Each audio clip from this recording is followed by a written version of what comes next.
Heute ist mal ein Opel Grandland im Starfokus und zwar mit dem Ergänzen eines Aktiv-Subwoofers im Kofferraum. In unserem Fall der Audison AXBP 10DS, ein Aktivwoofer mit 25 cm Membranfläche und mit 400 Watt RMS, und das Ganze zeige ich euch von A bis Z, wie man es einbaut, wie es von der Batterie losgeht, über die Innenraumverkabelung, vom Abgriff des Signals am Autoradio, also wie bauen wir das Autoradio aus und wie bringen wir die Kabel bis in den Kofferraum hinten rein und schließen den Woofer perfekt an.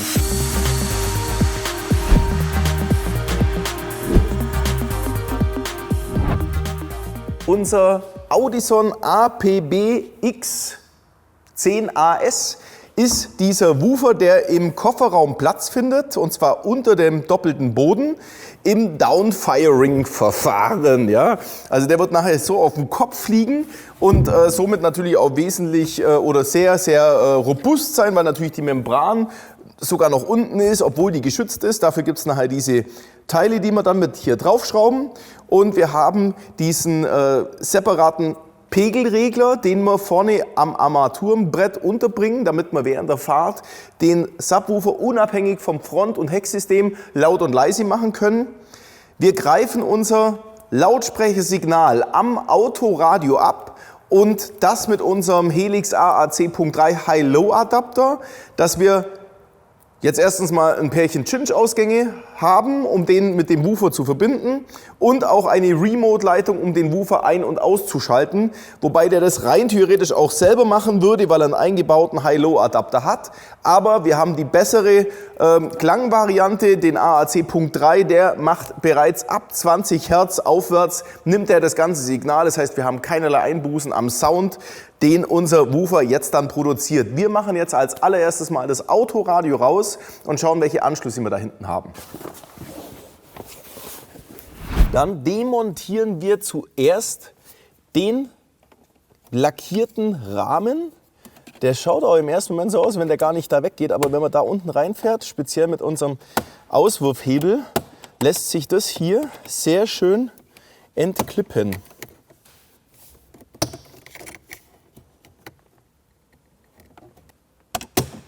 So, Nummer 1. Und jetzt können wir das Teil hier wegnehmen und wegklippen.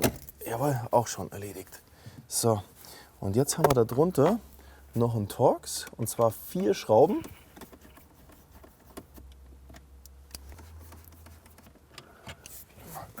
So, und jetzt haben wir das Autoradio hier gelöst. Das ist ein bisschen noch fest, aber eigentlich schon lose. Jetzt können wir hier wieder mit unserem Auswurfhebel, mit dem angewinkelten, da ein bisschen unten reinfahren und das ganze Radio rauslupfen. So, und dann haben wir das Radio schon in der Hand. Hier machen wir unseren Stoff hin, damit hier nichts passiert. So, und jetzt haben wir hier unser Autoradio und haben auch einen Anschlussstecker, der für unsere Lautsprecher zuständig ist. Das ist der da dran. Und jetzt nehmen wir unsere 2 Lautsprecherausgänge für die Front-Lautsprecher her, um unseren High-Low-Adapter drauf zu adaptieren. Und den können wir jetzt ausstecken. Genau. So, und jetzt haben wir unseren einen Lautsprecheranschlussstecker. Um unseren High-Low-Adapter auf das Werksradio anzudocken, haben wir ja extra mal für solche Sachen und Aktivwoofer-Installation ein HL-Set für euch zusammengestellt. Das sind all diese Quetschverbinder, die es jetzt uns ganz leicht ermöglichen, uns auf die Kabel drauf zu quetschen, ohne irgendwas abzuzwicken oder sonst was. Wie das jetzt alles funktioniert, zeige ich euch. Wir machen auf dem High-Low-Adapter natürlich das Gegenstückchen drauf für die Abgriffe vorne links und vorne rechts. Und ja, schaut doch einfach mal zu, wie das alles funktioniert.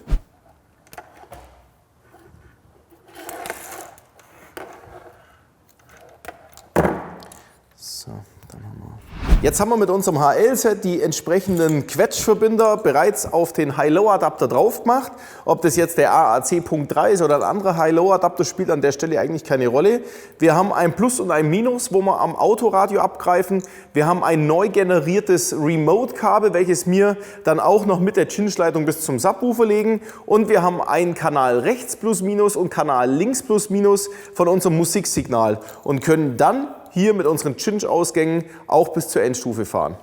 Über das High-Low-Adapter-Set, HL-Set, haben wir bereits auch schon ein Video gemacht, wo man dann auch nochmal genau erklärt, warum wir eigentlich die und die Adapter und Quetscher mit beilegen. In unserem Fall für den APB-X10AS haben wir jetzt ein 20 Quadrat Powerkabel gelegt, weil die Endstufe, die hier installiert ist, tatsächlich auch ein bisschen leistungskräftiger ist und auch vom Anschlussterminal ein 20 Quadrat Kabel zulässt. In der Regel sind Aktivwoofer vielleicht gar nicht so hoch dimensioniert.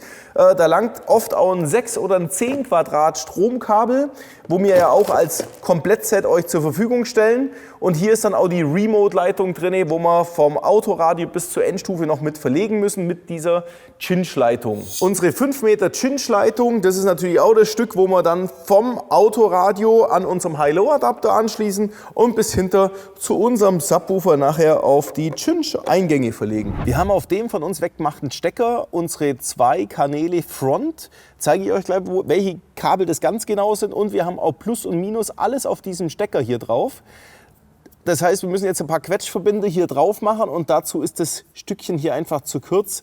Und ich mache jetzt tatsächlich den hinteren Bereich ein bisschen freier und mache diese kurze Verkleidung weg, um unsere Stecker richtig dran zu machen.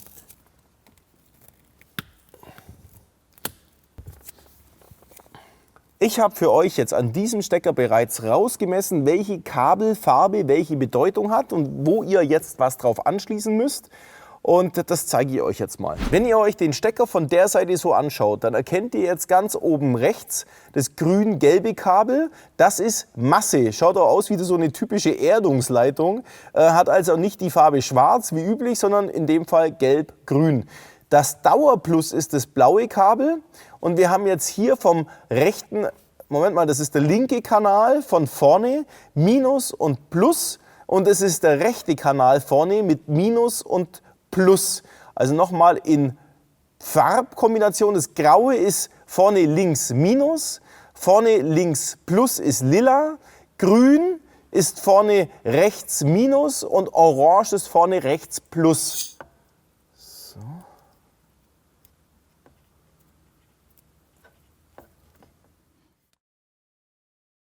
So, hier krimmt man jetzt einen Quetschverbinder auf das Kabel drauf. Hier bohrt sich praktisch eine kleine Metallschiene bis aufs Metall durch.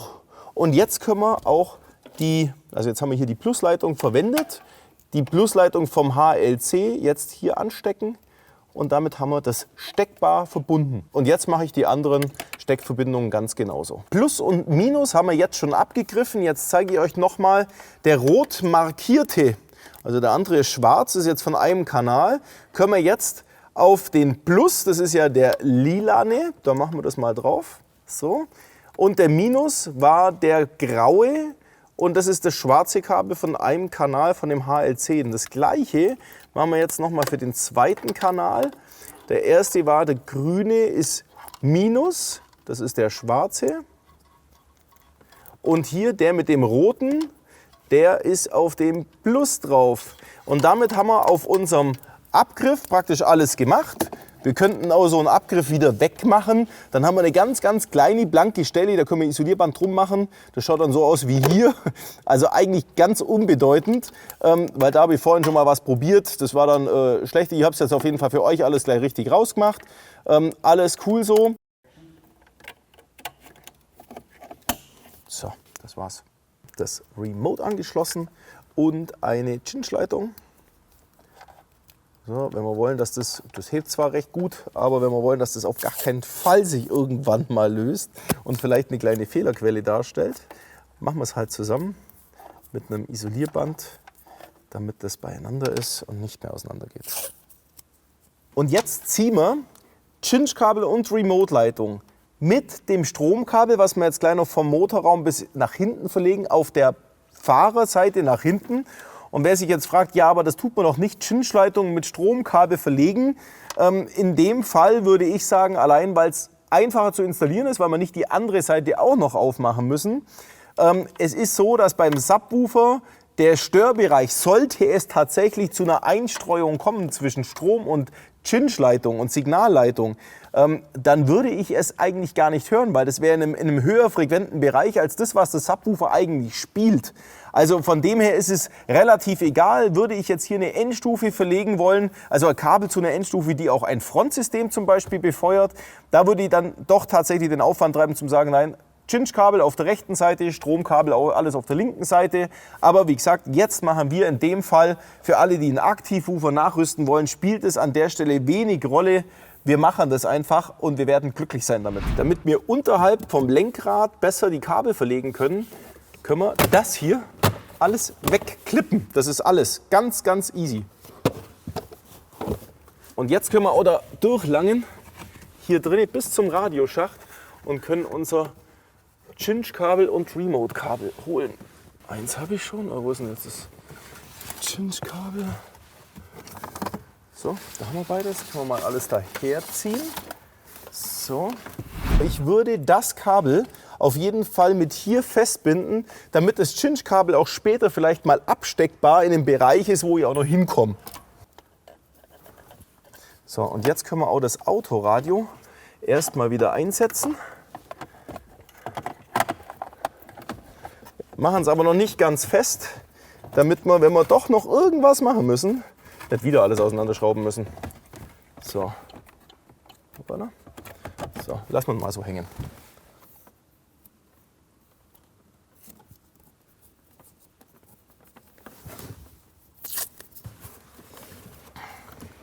Das können wir da hinten hinter das Kabel legen. Da hinten ist so ein Kabelstrang drin. Das kann man ganz gut fühlen, aber jetzt mit der Kamera ganz schlecht zum Sehen gerade. So, da kann man hinten rein.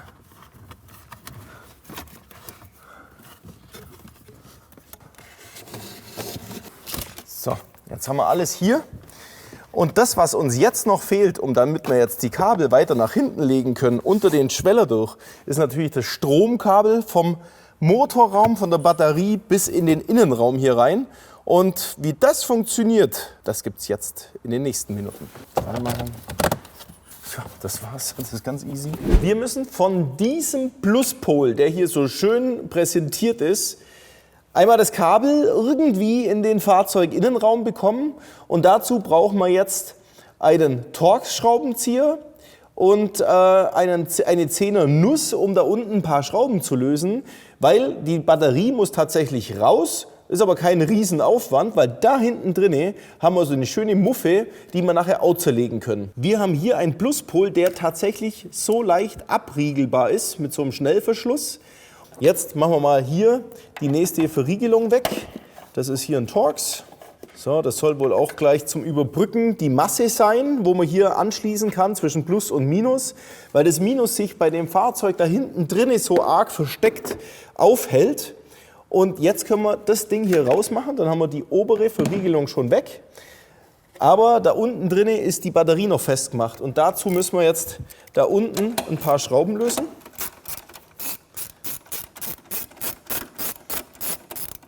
So, die haben wir raus. So, Nummer 1. Und da drüben ist nochmal eine, da muss man noch dieses Kunststoffteil hier wegmachen.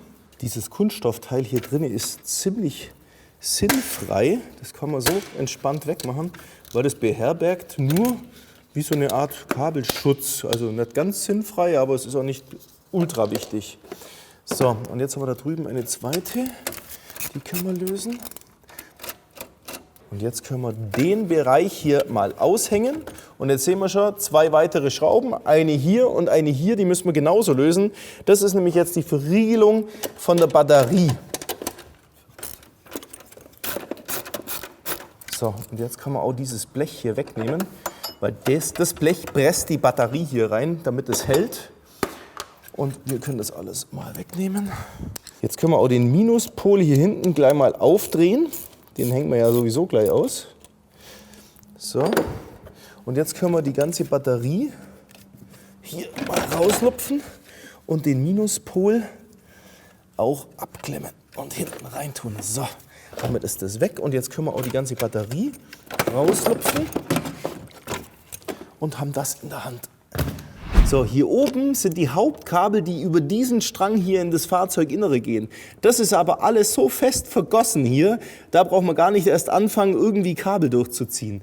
Direkt da unten drinne, da befindet sich jetzt nochmal ein Durchgang, den man tatsächlich von hier aushängen kann. Da braucht man vielleicht so einen längeren Stab, wie ich jetzt hier. Und dann kann man da oben reinfahren und den nach innen drücken. So, und dann haben wir, und schau mal, wir können den ganzen Deckel haben wir jetzt gerade weggemacht und kann direkt ins Fahrzeuginnere gucken und das Kabel quasi durchschmeißen. Jetzt sieht man auch von innen die Taschenlampe, also wie groß dieses Loch da dran ist. Und das ist das gute Stück, was wir jetzt gerade hier von außen entriegelt haben. Und zwar entriegelt mit diesem Clip hier an der Seite, runter und raus gedrückt. Und das ist die Dichtung auch dazu. Das Einzige, was wir jetzt machen müssen, hier ein Loch durchmachen, das Loch natürlich ordentlich abdichten, am besten mit unserem Bitumenband. Und dann können wir das ganze Kabel hier durchmachen und wieder von innen verriegeln und fertig, das war's. Wir brauchen jetzt hier ein Loch für unser 20 Quadrat Kabel. Wie gesagt, 20 Quadrat ist ja eher die Seltenheit, dass wir verbauen. So, machen wir noch eins ein bisschen größer. Dann kommen wir hier schon mal ganz gut durch und machen das gleiche auf der anderen Seite hier.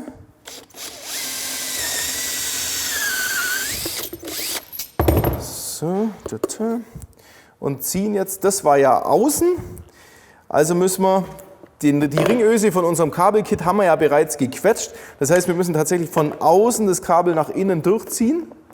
So, machen wir das mal. Und lassen uns genügend Spielraum oben vom Durchlass über die Batterie zum Batteriepol, also da können wir wahrscheinlich noch ein bisschen was wegnehmen. So, das können wir aber ein bisschen schätzen, weil wir können jetzt dieses Kabel auch mit einem schönen Gewebeschlauch zum Beispiel einpacken, dass das cool ausschaut. Das werden wir natürlich auch machen. Abdichten wird was wohl mit Bitumenband. Bitumen ist ein Dichtungsmaterial und insofern können wir jetzt mal hier, machen wir so eine Wulst drauf. So, jetzt ziehen wir es mal langsam nach hinten durch. So. Und jetzt zieht sich auch das Bitumenband mit in die Öffnung damit rein, damit da schon so ein richtiger Dichtungsring sich bildet. So, und jetzt können wir doch das alles schön hier dran packen und können sagen, das ist dicht. Da kommt kein Wasser, schon gleich gar kein Spritzwasser, wäre gerade scheißegal. Ja, also das ist dicht. Von innen braucht man nicht unbedingt was machen, weil wenn es von außen durchläuft, dann läuft es wahrscheinlich auch innen irgendwann durch oder es läuft in diese Hohlkammer rein. Also, naja, wir können ja spaßeshalber, weil wir so viel Bitumenband übrig haben, auch nochmal hier. Weil jetzt können wir es halt nicht mehr in die andere Richtung zurückziehen, sondern nur noch von einer Seite so oberflächlich abdichten. Aber in den Spalt werden wir jetzt so einfach nichts mehr reinkriegen. So. Und okay, wir können ja hier trotzdem sehr stark reinkneten. Jetzt haben wir es von beiden Seiten dicht. In unser Kabel gehört natürlich auch der Sicherungshalter mit rein, den wir jetzt erst montieren und gleichzeitig bei uns jetzt noch das Gewebe mit drüber ziehen, damit das richtig cool ausschaut. Aber wir machen jetzt mal einen Sicherungshalter hier noch mit rein, damit das alles richtig ist. Bei unseren V20 Vollkupferkabelkits ist auch immer der Sicherungshalter mit dabei. Wir haben die Kabelendhülsen und so weiter mit dabei, was wir brauchen. Alles, was wir jetzt zeigen, wie wir es zusammensetzen. So, Dalle. Tape.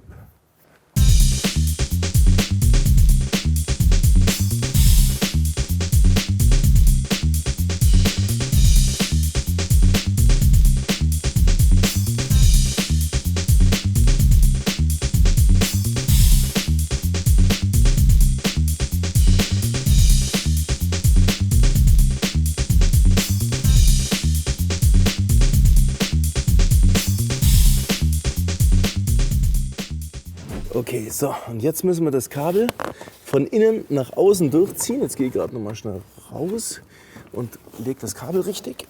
Genau, hier sind wir ja schon. So, und jetzt können wir den Bottle, und der muss jetzt, wie rum gehört denn der jetzt hin? Der gehört natürlich so rum, oder? Warte mal. Wo ist denn das? Der gehört, glaube ich, so rum hin. So, und den können wir jetzt da dran rein klippen. Na, irgendwas. So, das war's. Das war angeklippt. Ende. Und jetzt können wir das Kabel hier rüberziehen, zu unseren anderen Kabel dazu. Hier hinten hinter den Teppich reinmachen und hier jetzt runterlegen. So, okay, das war's. So, wir haben jetzt hier das Kabel gelegt, hier hinten rum. Kommt hierher, da haben wir unseren Sicherungshalter. So, da drunter ist eine Verbindung, die wir lösen können. So, weg damit.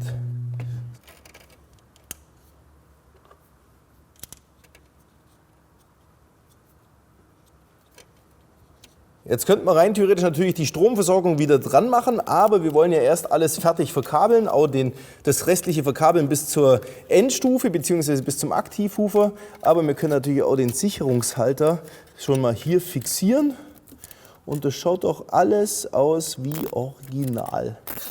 Vielleicht sogar noch besser. So.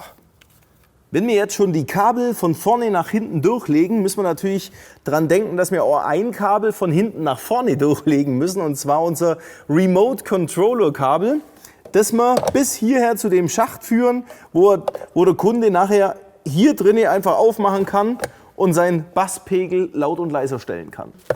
So, machen wir das ganze Ding hier weg. Das ist nur zum Ausklippen und wegmachen. So, machen wir von der Seite aus ein Loch rein. Schauen wir mal, ob wir den Klinkenstecker da durchkriegen. Nein, noch nicht. So, wie schaut es jetzt aus? Schaut gut aus. So, und jetzt ziehen wir den durch. So, und jetzt machen wir das Kabel. Was ist denn das hier für ein hässlicher Aufkleber? Der muss weg. So, und jetzt können wir das mit 2 Schräubchen, da sind wir dann, hier so hermachen, dass wir den auch gut bedienen können und aber auch die Schrauben festmachen kann. Das ist nämlich gar nicht so einfach von dem Winkel her. Aber jetzt einmal.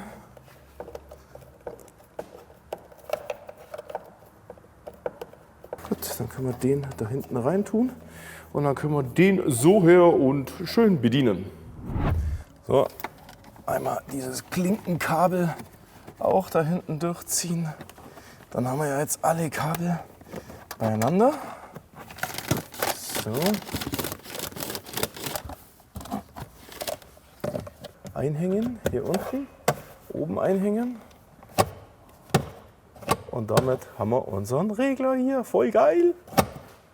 Jetzt können wir hier drinnen anfangen, die B-Säulenverkleidung zu entriegeln. Können wir von hinten auch erstmal machen, den Sitz nach vorne. Entschuldigung. So, da rein. Klick, klick. So, das langt, wenn wir das jetzt erstmal so lösen. Und jetzt können wir unten vorne wieder anfangen, die Schwellerverkleidung wegzumachen. Und die lässt sich einfach wegklippen. So, und jetzt können wir den Sitz auch wieder nach hinten tun. Können wir das alles ein bisschen besser auf Seite legen. Und jetzt kommen wir hier wunderbar unter den Teppich und legen da das Kabel rum. Hier haben wir jetzt noch eine Schraube unten drin, um den vorderen Bereich hier zu lösen, um jetzt auch das Kabel da drunter schön zu verlegen. So, das können wir ein bisschen rausziehen hier, den lösen. So, und jetzt können wir die Kabel hier hinten ganz cool hinter die Verkleidung legen. Und kommen da wieder unten raus. Und legen das Kabel jetzt unter den Teppich. Die müssten wir wahrscheinlich auch noch wegklicken. Ja, die lässt sich auch wegklicken. Okay, also das lässt sich alles wegmachen. Genau. Und jetzt können wir das Ganze bis ganz runterlegen. So, da unten rein. Da stört's null. Das Ding mal weg. So.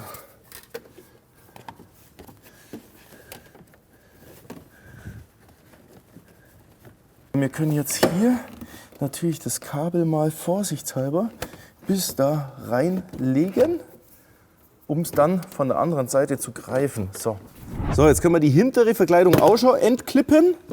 Und das reicht auch fürs Erste schon. Und da können wir jetzt da unten nochmal eine Schraube lösen. Hier kommen wir auch mit dem Torx bereits so hin, um die Schraube da unten drin zu lösen und nachher auch wieder reinzumachen. Um die vordere Schwellerverkleidung nochmal komplett zu lösen. Und jetzt kann man die natürlich auch rausnehmen. So, die hat hier einen Clip und fertig. Und da habe ich auch schon mein Kabel, das ich jetzt hier durchziehen kann und zu mir ziehen kann.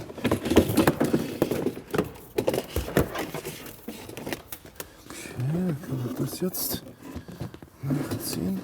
Easy.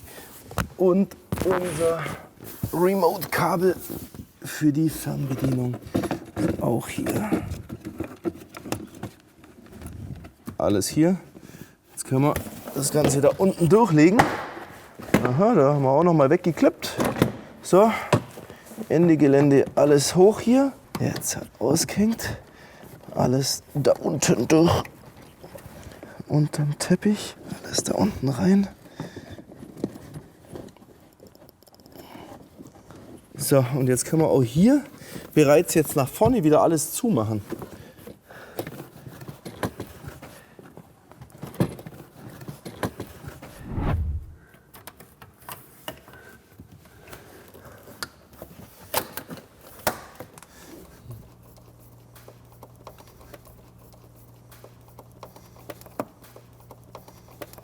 Das war's. So einfach beim Opel, hinten und vorne zusammengeklippt. Gut, damit der Woofer Downfiring machen kann, muss man ein bisschen höher legen. So, dann müssen diese Bobbel hier weg. Die verriegeln das Gehäuse an mit dem Gewindezeug. So, und da kommen jetzt unsere Downfiring-Teile rein. So. So, die halten nämlich jetzt den Abstand zum Boden für den Woofer und sind mit Klettband gleich versehen, sodass die gar nicht in der Gegend rumrutschen können. Unser aktiver APBX10 AS verschwindet hier in unserer quasi Reserveradmulde. Das machen wir nachher wieder drauf, die Platte. Und der kommt jetzt da unten rein. So, da schau, der klebt gleich mit dem Ding fest. So, der kann ja nirgendwo hin. Jetzt schauen wir, dass wir die Kabel da hinten noch rausführen lassen, unterm Sitz. Das kann man nämlich wegklippen. Klipp, klipp, klipp. Da geht alles zum Klippen in dem Auto. Weg damit.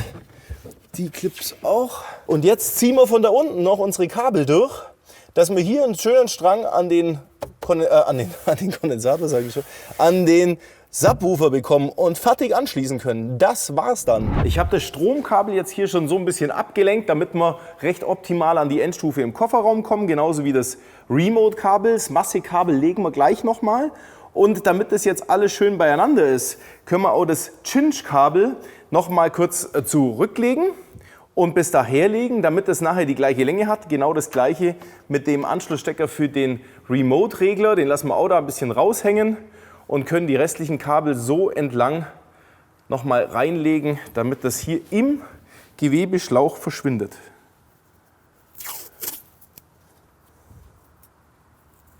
Wir machen es nicht zum Staatsgeheimnis, wo wir die Masse wegnehmen, sondern wir nehmen jetzt unser Massekabel aus unserem Stromanschlusskit. Das ist 1 Meter lang und jetzt kommt ein Riesentrick. Wir haben hier ein Rahmenteil und können hier direkt auf die Schraube eine Ringöse drauf machen. So, die hier.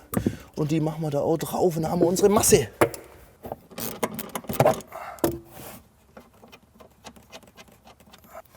Und alles wieder zusammenschrauben. Halt, das muss da rein. So, jetzt.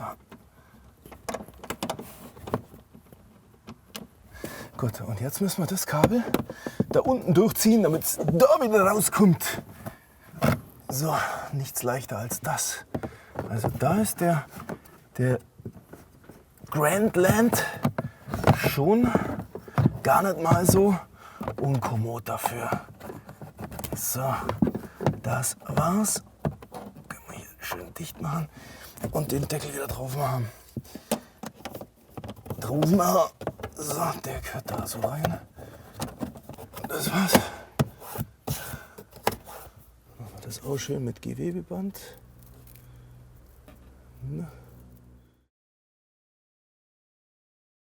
Masse können wir direkt hier nehmen. Den müssen wir ein bisschen länger abisolieren, weil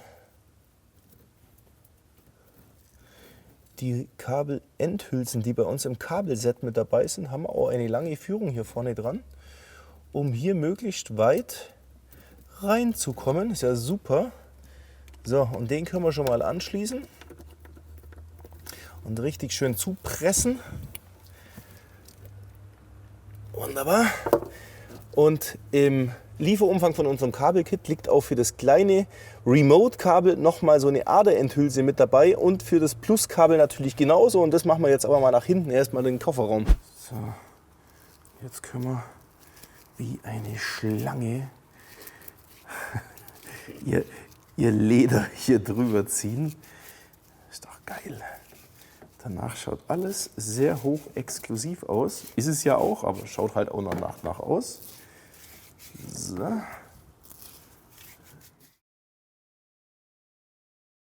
Jetzt haben wir eigentlich ja alles hier. Können wir ja jetzt alles wieder zurück festmachen.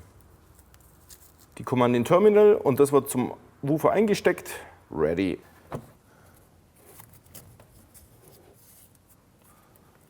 So.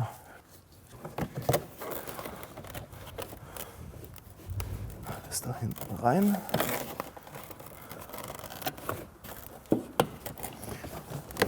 So, und direkt unter den Sitz durch, direkt in den Kofferraum. Uhu. Ist das Ding daher? So, das war es. Okay, wir haben hier unser Remote-Kabel.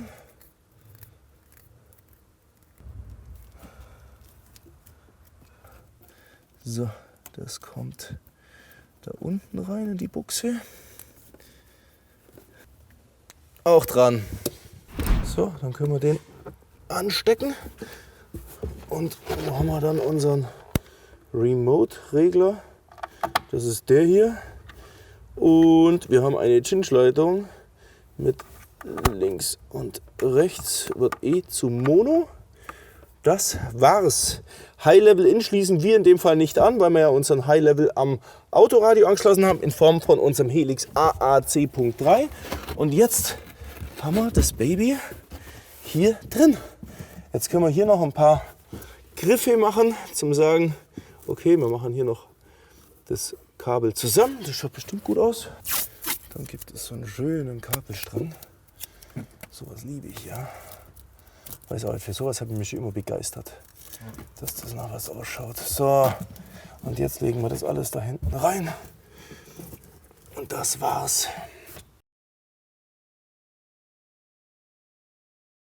Der gehört nach vorne geklappt. Aha.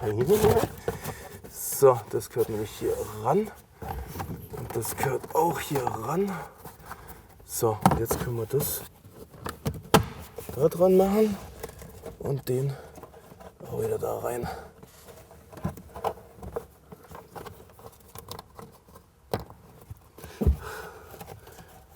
Das war's.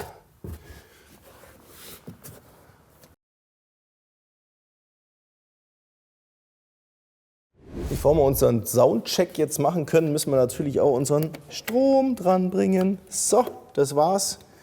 Deckel zu. So. So, Soundcheck. Ich habe jetzt gerade mal die 4 Schrauben schon reingemacht. Und ich muss sagen, der Woofer rentiert sich auf jeden Fall.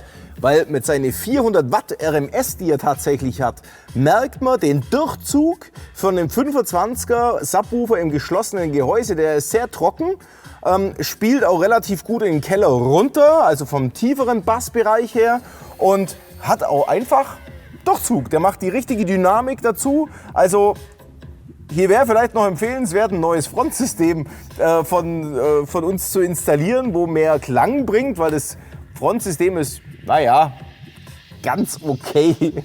Aber der Woofer ist jetzt richtig geil und ja, es macht's Aufdrehen richtig Spaß und das hat sich auf jeden Fall rentiert. Ist das was für euch, so eine Ergänzung als Aktivwoofer in ein Fahrzeug, in dein Fahrzeug mit zu installieren, zu deiner originalen Standard-Soundanlage? Das gibt auf jeden Fall den nötigen Pep noch hinten dran. Und wer so ein Opel Grandland fährt, der hat ja jetzt eine exakte Anleitung, wie er das Ganze hier einbauen kann. Ob das jetzt der Audison ist oder auch ein anderer aktiver Subwoofer, die Art und Weise der Installation und des High-Low-Adapters, des Auseinanderbauens und Zusammenbauens ist exakt genau das Gleiche. Könnt ihr euch an diesem Video orientieren und euren Subwoofern in euer Auto einbauen oder in den Opel Grandland. Ich bedanke mich fürs Zuschauen, wünsche mir von euch viele Kommentare, Daumen hoch und ein Abo, wer es noch nicht hat, damit ihr auch kein weiteres Video von uns verpasst.